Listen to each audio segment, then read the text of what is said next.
In this video, we'll be discussing using linear equations to write the fraction form of any repeating decimal.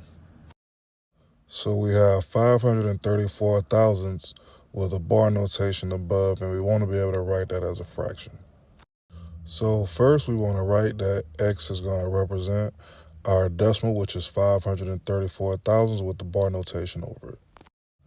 Now that we have our equation set up, next we want to multiply both sides by 1,000.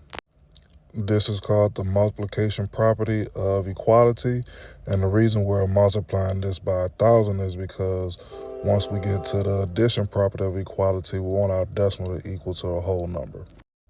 1,000 times x equals 1,000x, and 534 thousandths times 1,000 equals 534, and 534 thousandths with the bar notation over it.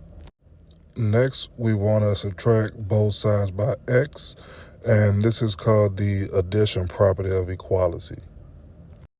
Since we know what the value of x is, we can go ahead and combine our like terms and substitute x for our decimal, which is 534 thousandths with the bar notation. Once we subtract both sides, we get 999x is equal to 534. The last thing we want to do is isolate the variable, and we'll do that by dividing both sides by 999.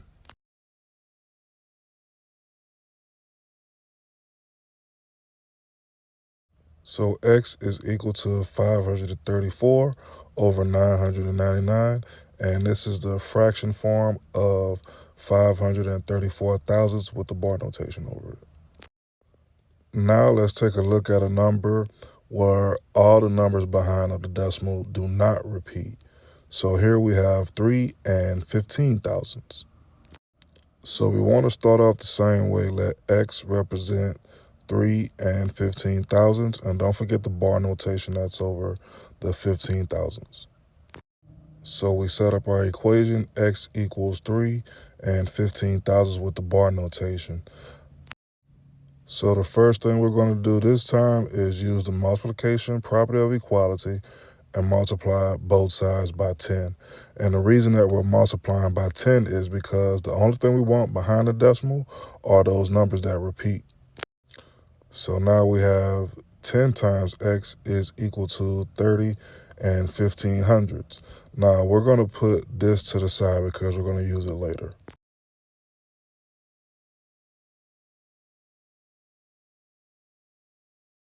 All right, so we're going to start off with our original equation again. X is equal to 3 and 15 thousandths with the bar notation over the 15 thousandths.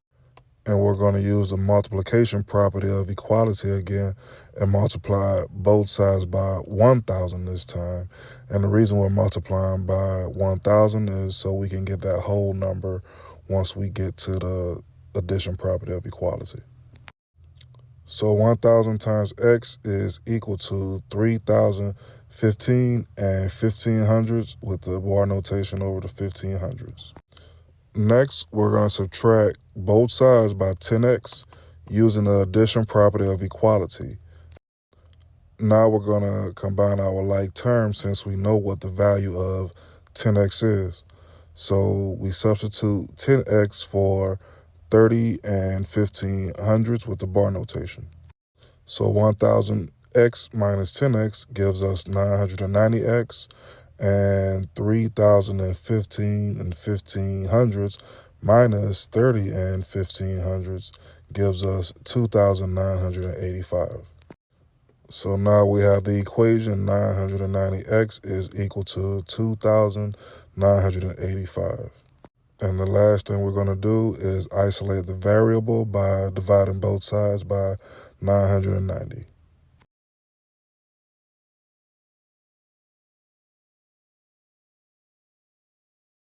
So x is equal to 2,985 over 990, and this will be the fraction form of 3 and 15 thousandths with the bar notation over the 15 thousandths. Don't forget to hit that like button and subscribe to the channel, and I'll see you guys in the next video.